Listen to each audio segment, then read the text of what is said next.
Nós saudamos a todos os jovens, também a todos os manaíns, com a paz do Senhor. Queria convidar todos os jovens a estarmos de pé neste momento. Os que estiverem andando, vão parar nesse instante. E nós vamos fazer o clamor ao Senhor através deste louvor, conforme a tua infinita graça. Graça.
irmãos, a nossa aula é sobre os valentes de Davi.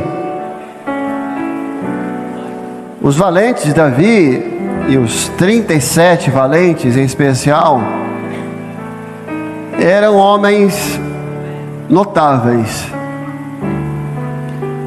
Homens que tinham a sua missão maior do que a sua vida. Um deles entrou numa caverna na época de neve para tirar um leão. O outro enfrentou um egípcio com um arpão somente com um cajado. O outro enfrentou 800 homens sozinho. O outro lutou tanto que a espada ficou agarrada na mão. Os valentes de Davi, eles eram heróis nacional. Eram heróis de guerra. Onde se chegava em Israel, diz o texto bíblico que o aspecto deles, o rosto deles, quando eles iam para a batalha, era como o rosto de um leão. Aí profeticamente identificando os valentes da igreja, que tem a semelhança e o resplendor daquele que é o leão da tribo de Judá. Homens como esse, eles tinham a missão deles maior que a própria vida.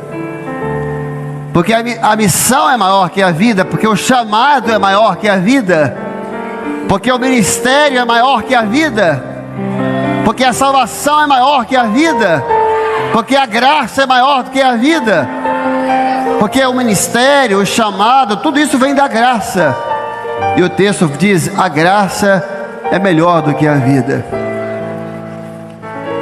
Eram homens que, de atos para defender Israel, para defender o reino, para defender o rei.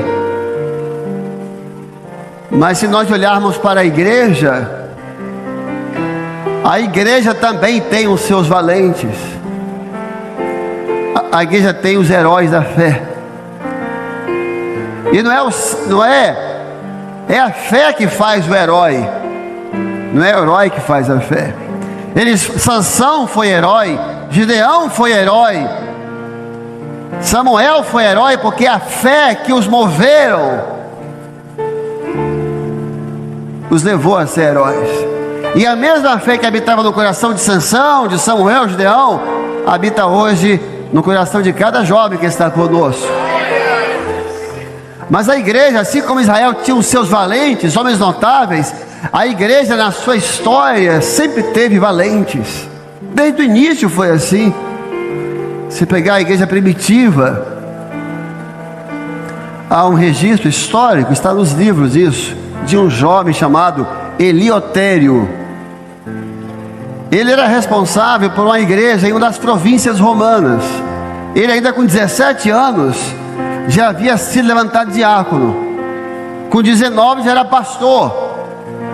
Era segundo a necessidade da época.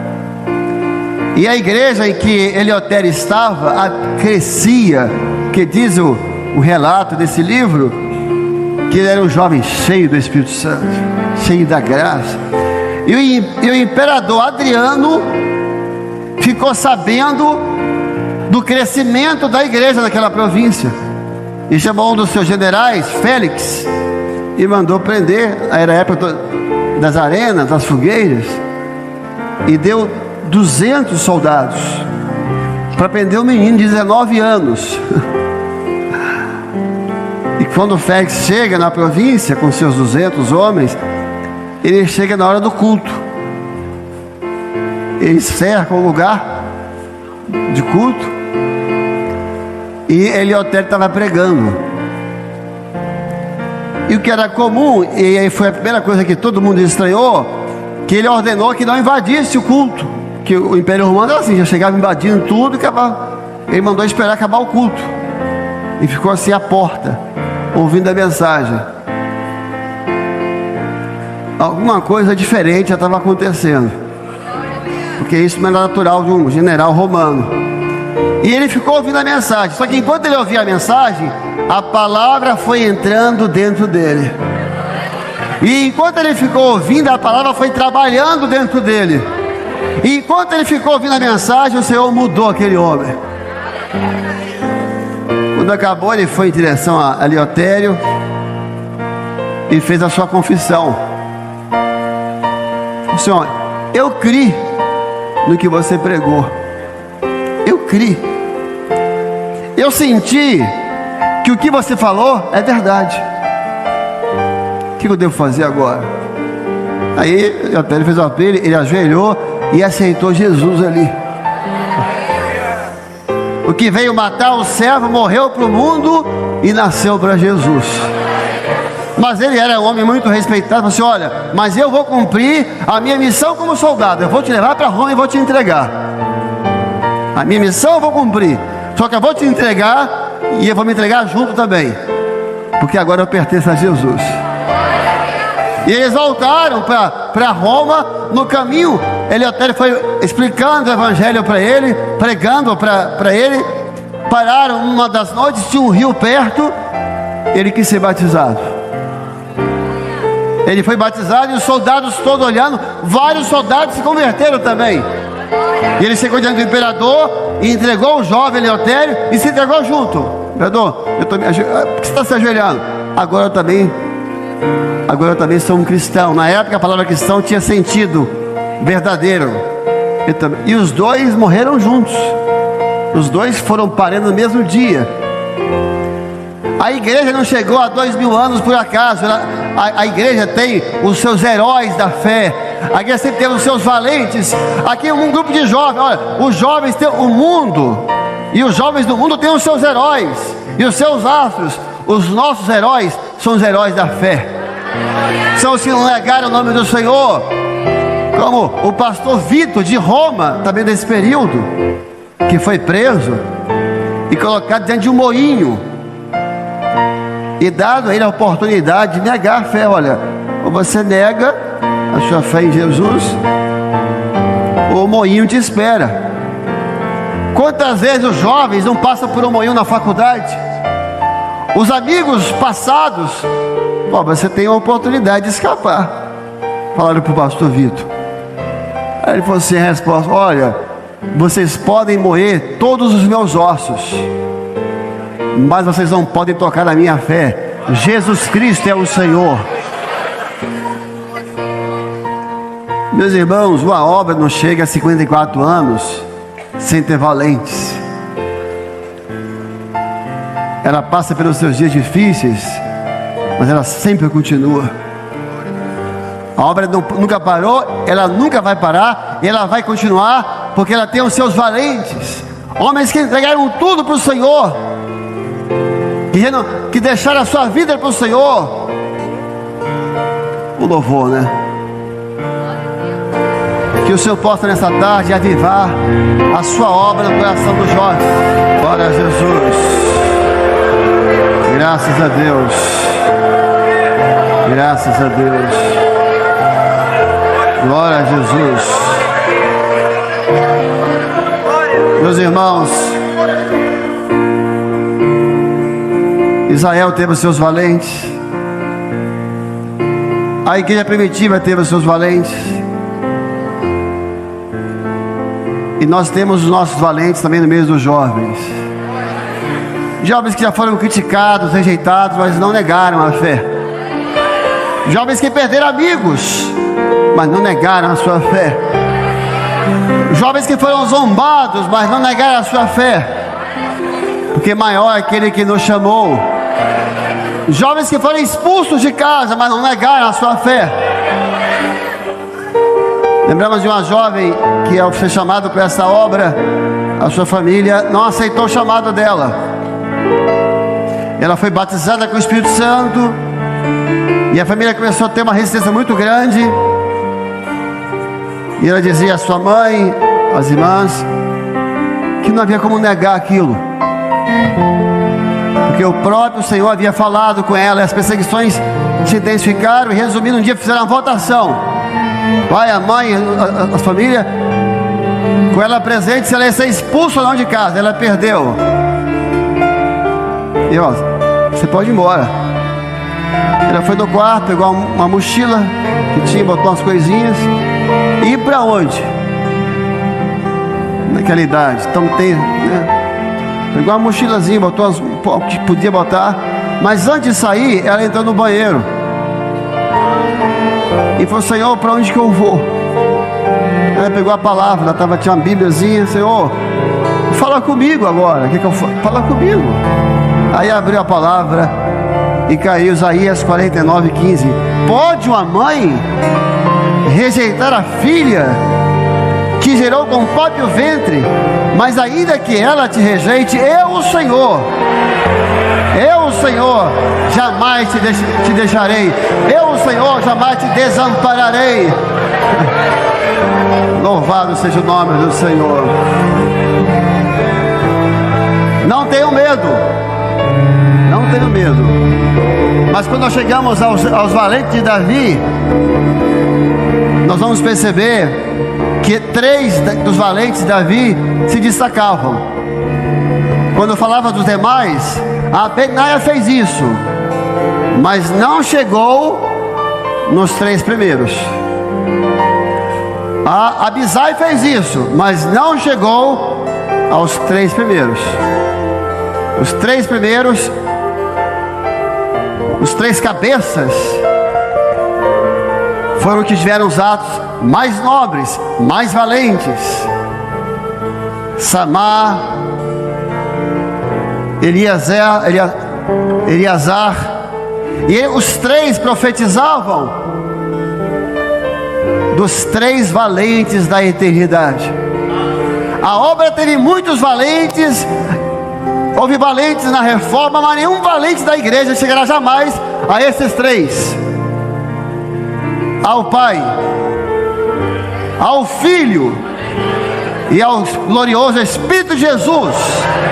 A glória, a honra, o louvor, o poder, a majestade hoje e para toda a eternidade. Esses 3 são os 3 maiores valentes de Israel, e apontando para a Trindade, os 3 valentes da nossa salvação. O primeiro, Josebe, o trabalho dele, que é a figura do Espírito Santo. Pode botar o versículo dele, por favor. Aqui. Se opusera 800 homens e os feriu de uma vez só. 800 homens, ele sozinho, ele se opôs. Por quê? Aqui vocês não vão passar não. Esse é valente, hein? 800 homens, qualquer um ia sair correndo. É a figura do Espírito Santo. O Espírito Santo hoje é o que detém o anticristo, é o que resiste a toda operação do mal. E o Espírito Santo está posicionado, aqui nessa obra não vai entrar não, porque o Espírito Santo é dono dessa obra. O anticristo, a apostasia, as heresias querem entrar dentro da igreja fiel, porque já entrou em todas as instituições. Mas o nosso valente, o glorioso Espírito de Jesus, ele se posicionou. 800 ou quantos foram? Aqui vocês não vão entrar, aqui vocês não passam. Ele está resistindo até que do meio seja tirado, que Jesus vai voltar e a igreja vai ser arrebatada e o Espírito Santo vai junto. É por isso que a igreja está de pé, porque ainda há um que resiste, há um que detém, e esse é o Espírito Santo. É o valente. Pode voltar lá. É o valente. Ele está posicionado, mas ele resiste sozinho? Lá foi, aqui não, porque o Espírito Santo está com a igreja.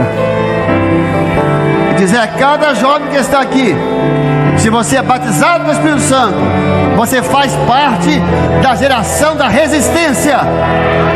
A geração de vocês foi levantada para resistir.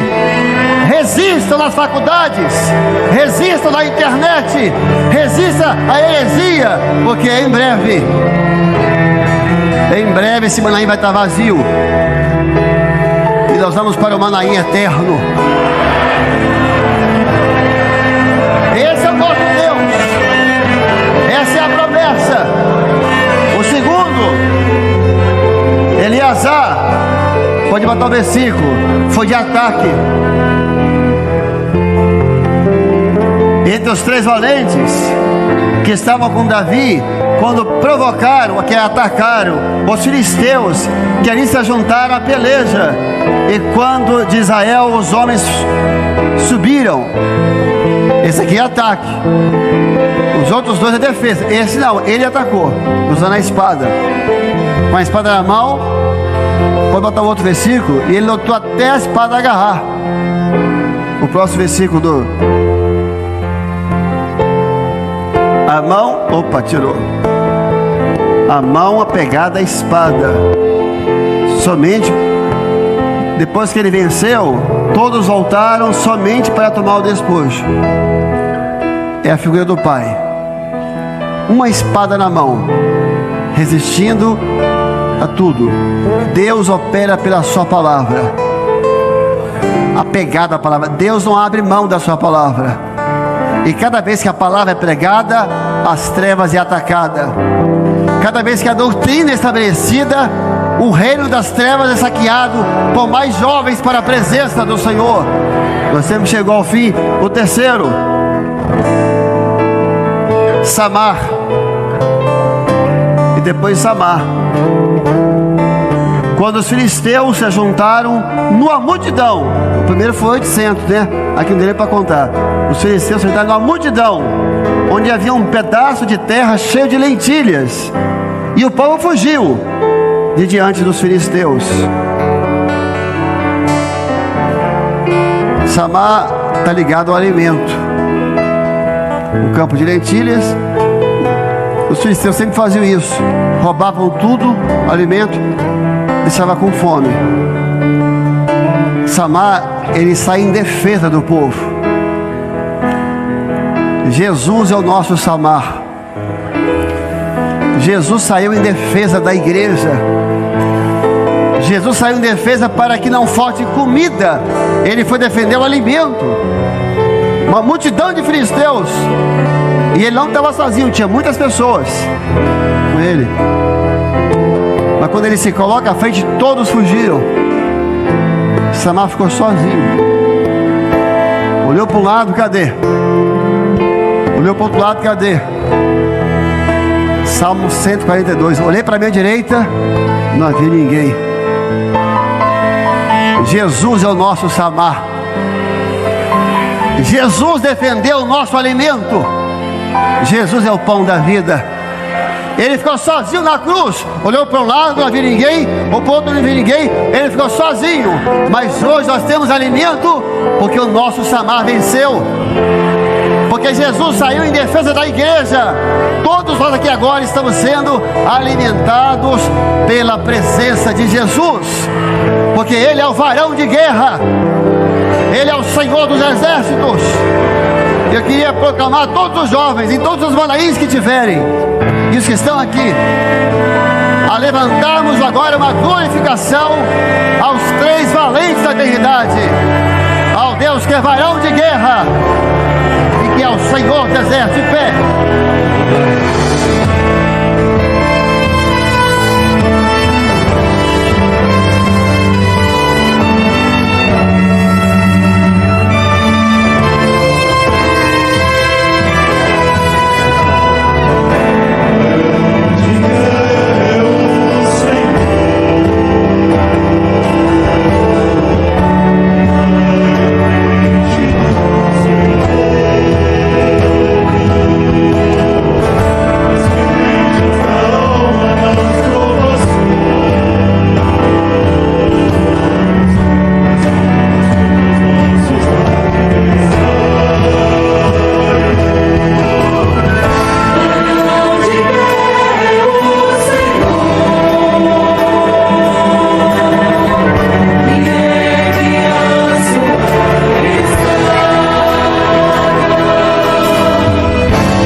Rabaste, Becanda, Rabaste, Decas.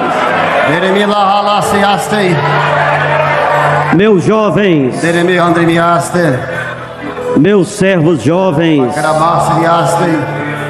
eu neste seminário estou inaugurando uma nova fase na vida dos meus jovens desta obra. E agora há centenas de jovens espalhados nos diversos lugares que estão vindo conhecer a minha obra. Eu estou batizando com o meu Espírito Santo e com fogo. Distribuo dons espirituais.